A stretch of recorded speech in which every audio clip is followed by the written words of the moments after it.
do que as montanhas de Minas Gerais. Quando eu for velho, quando eu for avô, é pra lá que eu vou.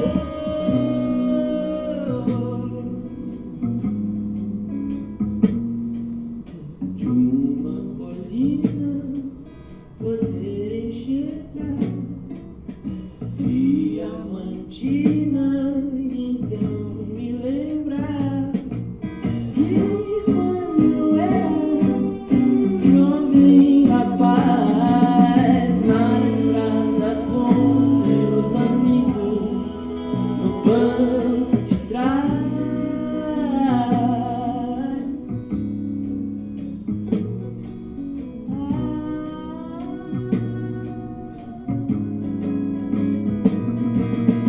Ouvir de longe o sino tocar, tomar cachaça sentado num bar, vento frio, céu azul.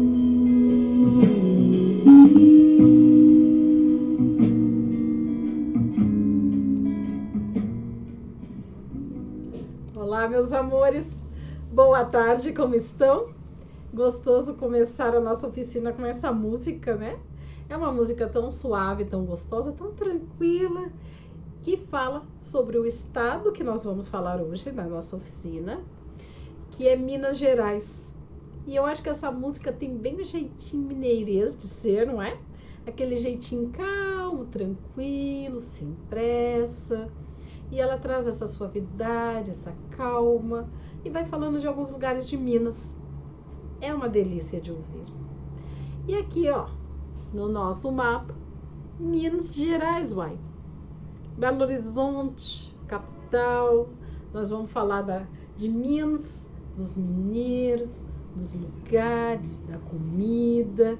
Minas é uma delícia, né? Minas é demais. Eu falo que eu sou apaixonada por Minas. Tem dois estados que eu amo de paixão, que é Bahia, onde nasceu minha mãe, e Minas, onde nasceu meu pai do coração.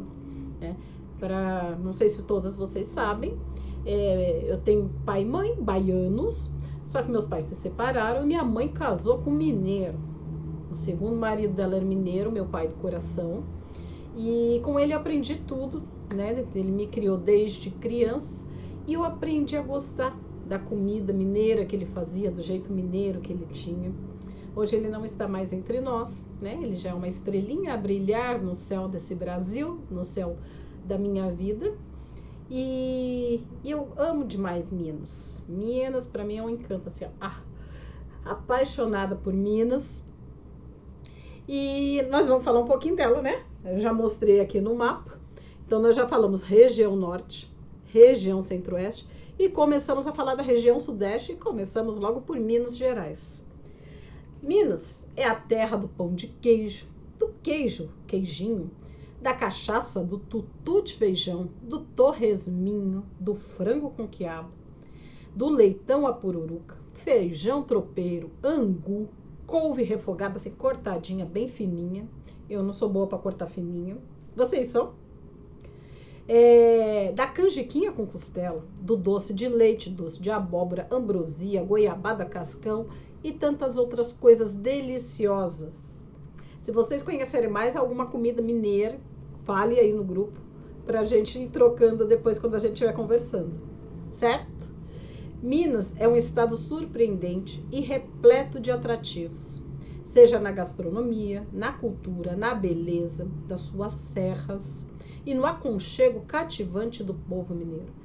É um povo cativante, é um povo acolhedor, um povo hospitaleiro, que é uma delícia de estar lá, não é? Não é à toa que é um dos estados mais visitados do Brasil pelos turistas. Os turistas procuram muito o estado de Minas. As suas cidades são bem antigas e contam parte da história do nosso país, por meio dos seus edifícios, das mansões, das igrejas, tem muitas igrejas antigas dos séculos passados, do período colonial, né? Quando o Brasil ainda era uma colônia, quando o Brasil ainda pertencia a Portugal. Muitos destes locais são considerados patrimônio da humanidade pela Unesco. É tamanha a sua importância aqui para o país. Sem contar que as belezas naturais de Minas, suas serras, as cachoeiras, também fazem parte do patrimônio cultural e histórico e ambiental, né, do nosso país. Lá existem vários cânions, como a região do Capitólio, cachoeiras, montanhas, vales, que fazem da paisagem mineira uma beleza linda de se ver. Eu amo Minas Gerais. Eu amo viajar de carro e sair do estado de São Paulo e entrar em Minas Gerais, porque aí a gente começa a ver aquelas paisagens, aquelas montanhas, aquele verde. É maravilhoso, né? É o estado brasileiro com o maior número de cachoeiras. Vocês sabiam? É o berço das nascentes dos mais importantes rios brasileiros. As suas cidades oferecem excelentes passeios ecológicos com cachoeiras, lagoas, rios, montanhas, parques ecológicos, todos protegidos com uma imensa fauna e flora.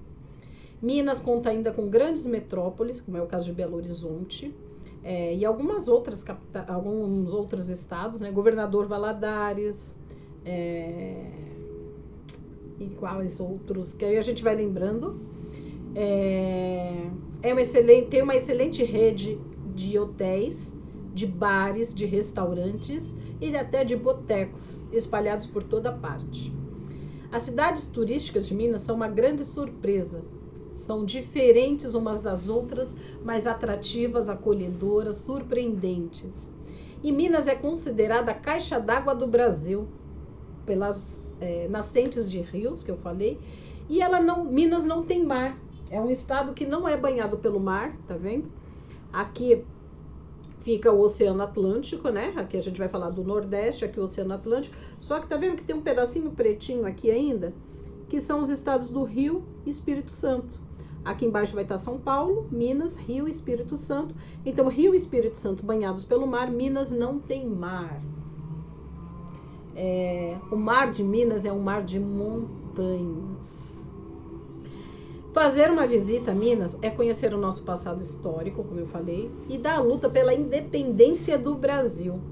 Os mais importantes marcos históricos estão localizados no estado de Minas. E foi lá que aconteceu a Inconfidência Mineira. Vocês sabem qual é o que significa, o que foi a Inconfidência Mineira? A Inconfidência Mineira, ou Conjuração Mineira, como ficou conhecida, foi uma revolta de caráter separatista organizado na capitania de Minas Gerais. Minas Gerais era uma capitania, então era chamada Capitania de Minas Gerais, no final do século XVIII. Essa revolta foi organizada pela elite socioeconômica de Minas Gerais e acabou sendo descoberta pela coroa portuguesa antes de ser iniciada.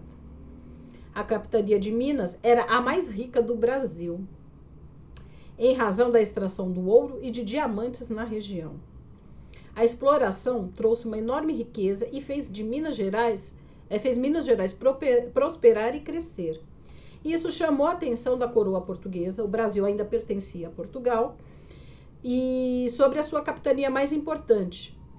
E já no século XVIII, a relação entre os habitantes da capitania e a coroa portuguesa começou a demonstrar sinais de desgaste. Na segunda parte do século XVIII, a política fiscal de Portugal em relação à colônia tornou-se mais rígida. E Portugal, governado pelo Marquês de Pombal na época, coordenou o aumento da cobrança dos impostos no Brasil como forma de financiar a reconstrução de Lisboa, que havia sofrido com um terremoto. Em 1755, isso, olha só. Isso contribuiu para corroer a relação entre os colonos e a coroa, os colonos aqui do Brasil e a coroa portuguesa, até o ponto de, na década de 1780, começar a ser organizada uma conspiração. O grupo que formava os conspiradores da Conjuração Mineira eram pessoas que tinham laços familiares, de amizades ou econômicos e que estavam vinculados com a cúpula da sociedade de Minas. Então não eram pessoas pobres, eram pessoas de elite, né? Estavam vinculados também com grupos compostos pelos mais diversos ofícios, como poetas, cônegos, engenheiros, médicos, militares, comerciantes. Todos eles se uniram em prol da... Ai, tem um fio de cabelo aqui na minha frente. Estava bem no olho. Em prol da libertação de Minas da coroa portuguesa, porque a coroa retirava, através dos impostos, toda a riqueza de Minas, que vinha da extração do ouro e das minas de diamantes. O membro da conspiração de situação econômica mais humilde era Joaquim José da Silva Xavier, conhecido como Tiradentes, que era um comandante de tropa que monitorava a estrada, o Caminho Novo, que ligava o Rio de Janeiro a Minas Gerais. Ele foi um dos membros mais participativos da conjuração. As reuniões secretas que organizavam e divulgavam os princípios dessa revolta contra Portugal estenderam-se por anos, mas o movimento não chegou nem a acontecer, porque ele foi descoberto antes. Porque foram feitas denúncias para a coroa portuguesa e aí descobriram que iria acontecer essa conspiração e a coroa portuguesa agiu antes. Em 18 de maio de 1789, alguns inconfidentes foram informados de que a conspiração contra Portugal tinha sido descoberta. O Visconde de Barbacena recebeu 6 denúncias a respeito dessa conspiração e aí ele denunciou para Portugal. A denúncia mais importante foi realizada por Joaquim Silvério dos Reis.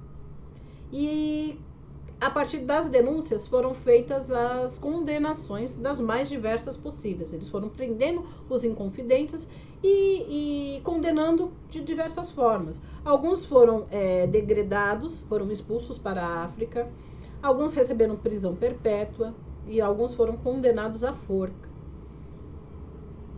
A maioria, né, foi vários dos envolvidos, né, a maioria dos envolvidos que foram condenados à morte por forca, a rainha Dona Maria, que era uma rainha lá de Portugal, perdoou os condenados, menos um. Então, vários foram condenados à forca, só que ela perdoou, ela livrou da forca todos eles, deixando apenas um, que era o Tiradentes.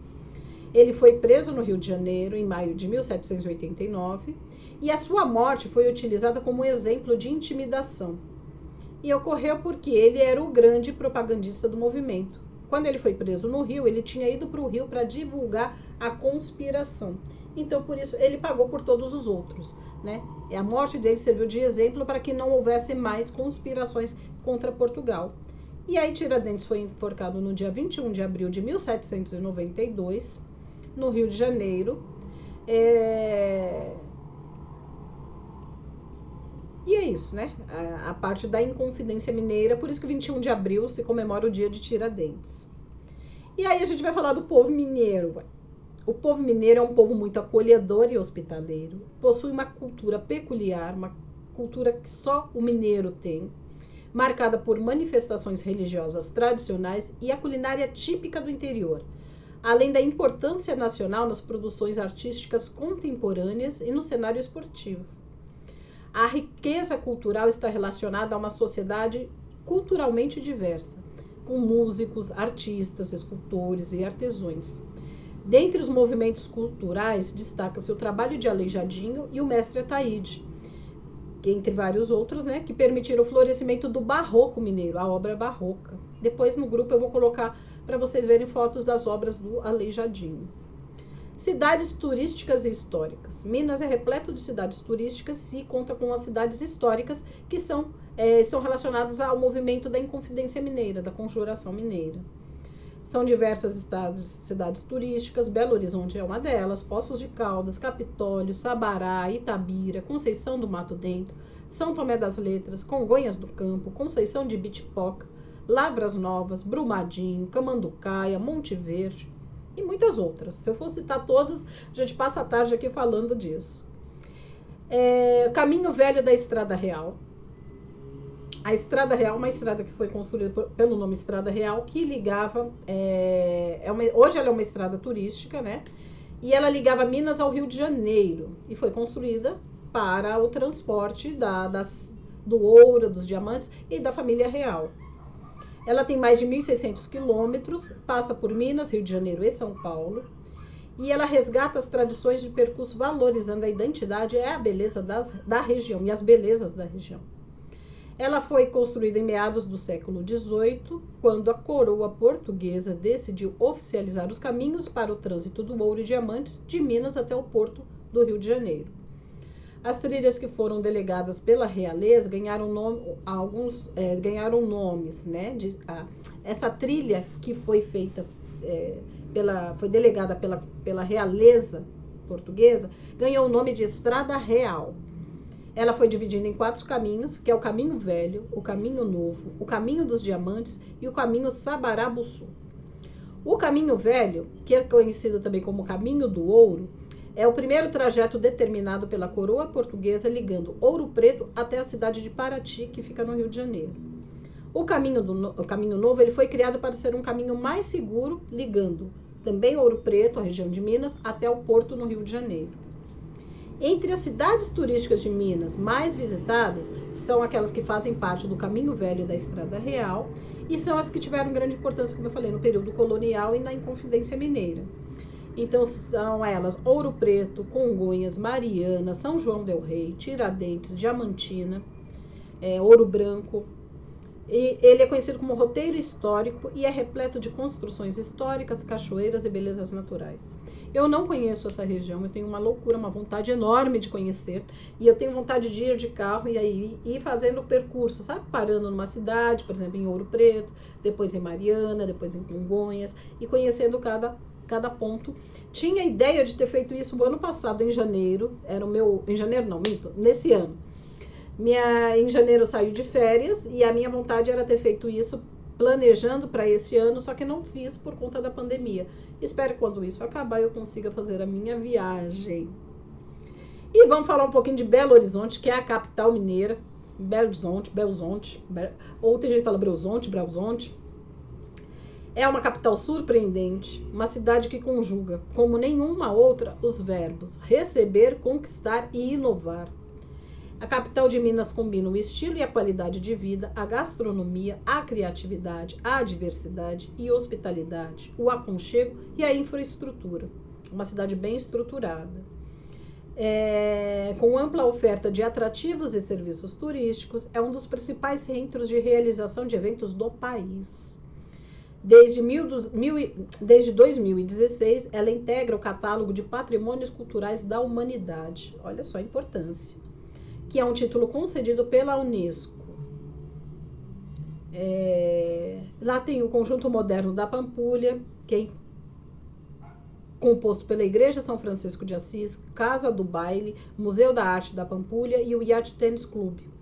Alguns atrativos que a gente não pode deixar de conhecer quando for a BH, que é a abreviação para Belo Horizonte, é a famosa BH.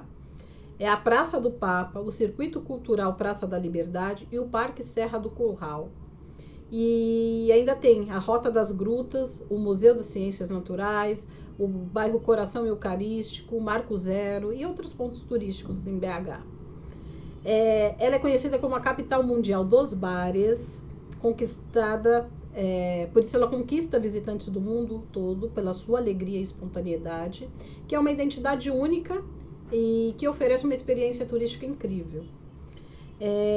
Você quer se surpreender ainda mais com BH? BH tem hoje um dos maiores e melhores carnavais do Brasil. Carnavais de rua do Brasil.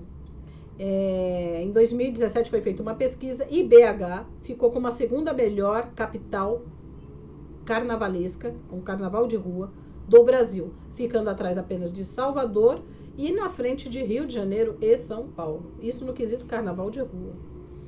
E também não para por aí, tá? Em junho tem o Festejo Junino, que oferece o espetáculo aos olhos e ao paladar do arraial, com o Arraial de Belo Horizonte.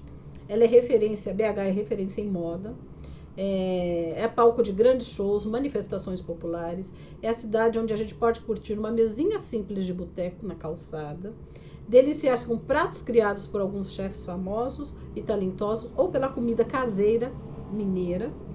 E não é à toa que ela foi eleita a cidade criativa de gastronomia também pela Unesco. pelo trabalho maravilhoso feito na culinária e também pelos artesãos locais. É isso. Aqui nós falando de Minas Gerais. E aí eu quero saber de vocês, quem aí é de Minas e o que tem para contar de Minas. Eu sou apaixonada pela comida mineira, o pão de queijo, o queijinho, mas o que eu adoro é um frango com quiabo. Ah, e também tem o angu. Quem aí sabe fazer angu? Frango com quiabo e angu é uma delícia, é um dos meus pratos mais favoritos. Também gosto do feijão tropeiro, eu gosto do tutu de feijão, eu gosto da comida mineira demais, gente. Demais. Então, quem aí é de Minas, que fale sobre Minas, que fale da sua região. Eu quero ouvir de vocês um pouquinho quem nasceu em Minas, quem cresceu em Minas, que fale um pouquinho da cidade onde nasceu. Eu falei de BH, falei de Minas, falei da criação, né, da construção da cidade, que é uma cidade muito antiga, do tempo da colonização, mas quero ouvir de vocês de quem nasceu em BH, ou de BH não, em Minas, quem já foi para Minas, quem conhece alguma cidade de Minas, que fale um pouquinho de vocês, do que vocês conhecem de Minas. E quem não conhece, pesquisa e traz pra gente a pesquisa.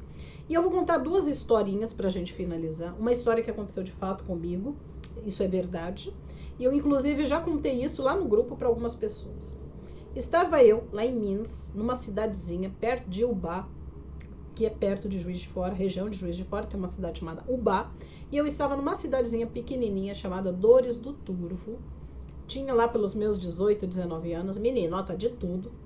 E aí a cidade é o centro, rodoviária, igreja e algumas ruas. E eu estava hospedada numa dessas ruas, na casa de uma família. E aí eu fui até o centrinho lá, até na igreja, fui fazer alguma coisa. E andei pela rua, passei na ida, tinha um senhor sentado de cócoras, fumando seu cigarrinho de palha na calçada. E eu fui. Depois voltei. E aí ele me parou e falou assim: vem cá, moça, você é de São Paulo? Aí eu olhei e pensei, como é que ele sabe? Falei, sou sim, eu sou de São Paulo. Como é que o senhor sabe? E aí ele falou assim, pelo jeitinho de andar, rapidinho. E aí eu percebi o quanto eu andava rápido e o quanto as pessoas daquela cidade não tinham pressa. A pressa, a tranquilidade do mineiro, né? E agora eu vou ler uma história para vocês chamada Chico Rei, que é um conto, uma história de Minas, mineira. Em meados do século XVIII, Calanga, um rei do Congo na África, foi derrotado em combate. Aprisionado, foi vendido para o tráfico negreiro com toda a sua família. Durante a longa viagem para o Brasil, sua mulher e seus filhos morreram no navio negreiro, né? E só ele sobrou, só Calanga. E sobrou um filho e o Calanga. E eles foram comprados no Rio de Janeiro pelo dono da mina Escandideira, que ficava em Vila Rica, Minas Gerais. Quando chegaram lá, Calanga recebeu o nome de Francisco e logo ficou conhecido como Chico. Apesar da injustiça que sofrera, Chico percebeu que não adiantaria se revoltar. Com disciplina e obstinação, trabalhava continuamente, balançando a bateia em busca de pepitas de ouro. Pensando em conseguir dinheiro para sua libertação, ele e os outros escravos passaram a esconder ouro em pó nos cabelos. Com sacrifício e economia, Chico conseguiu juntar o suficiente para adquirir uma carta de alforria. Procurou o patrão e disse-lhe que desejava comprar a liberdade do seu filho. O homem ficou impressionado com a generosidade do escravo, que cuidava de livrar o filho em primeiro lugar. Então, o rapaz começou a trabalhar para libertar o pai. Livres, Chico e o filho trabalhavam muito e economizavam o máximo possível. Assim que reuniram dinheiro suficiente, compraram a liberdade de um escravo que pertencia à mesma nação africana que eles. Juntos, os três libertaram um quarto de escravos. Nessa época, o patrão vendeu para Chico a sua mina, já decadente. Mas nas mãos do novo dono, ela voltou a prosperar. Com o dinheiro que ganhava, ele comprava a alforria de outros escravos. E assim continuou, até libertar todas as pessoas que pertenciam à sua nação. Com seu povo reunido, ele voltava a ser o rei da sua gente, o Chico Rei. Seu reinado era dirigido com competência e justiça, e uma parte do lucro da mina era reservada para libertar escravos. Dentro de Vila Rica, outra cidade nascia com ruas, casas e até uma igreja. Era a cidade de Chico Rei e sua corte.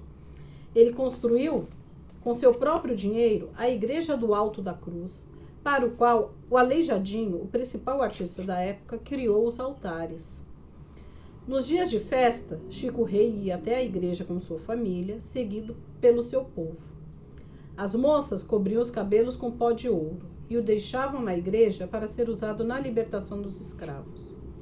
Na saída da missa, o grupo voltava dançando e cantando músicas africanas. No dia dos Reis Magos, 6 de janeiro, e no dia de Nossa Senhora do Rosário, 7 de outubro, a comemoração era especial. Chico Rei, de coroa e cetro, e sua corte usavam mantos e trajes de gala bordados a ouro. Eram precedidos por batedores e seguidos de dançarinos e músicos, que cantavam e tocavam pandeiro, caxambu, marimba e ganzá. Dizem que foi assim que nasceram os reisados e as congadas. Bonita história, né? E assim eu termino a história sobre Minas. Quero ouvir de vocês lá o que vocês fizeram de pesquisa sobre Minas. Quem é da região de Minas, de alguma cidade, que fale da sua região, da sua cidade. Quem já foi visitar Minas, que fale das cidades, o que conheceu de Minas. Certo? E aí eu vou terminar com uma música muito conhecida, que é famosa.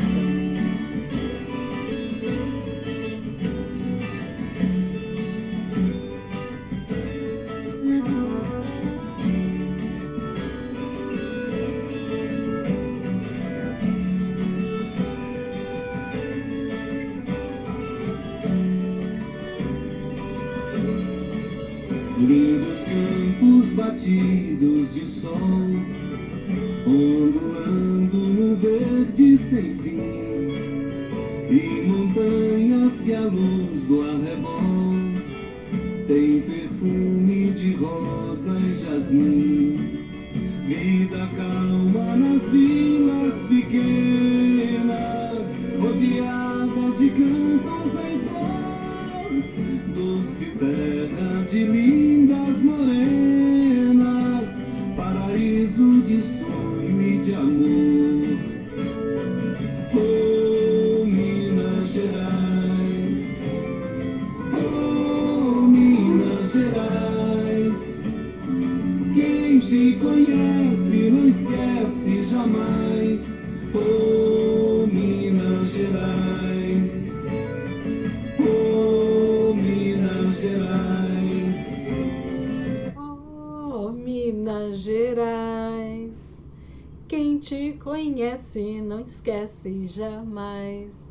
Oh, Minas Gerais. Delícia, né? Tô esperando vocês lá no grupo pra gente falar de Minas. Beijos e até daqui a pouco.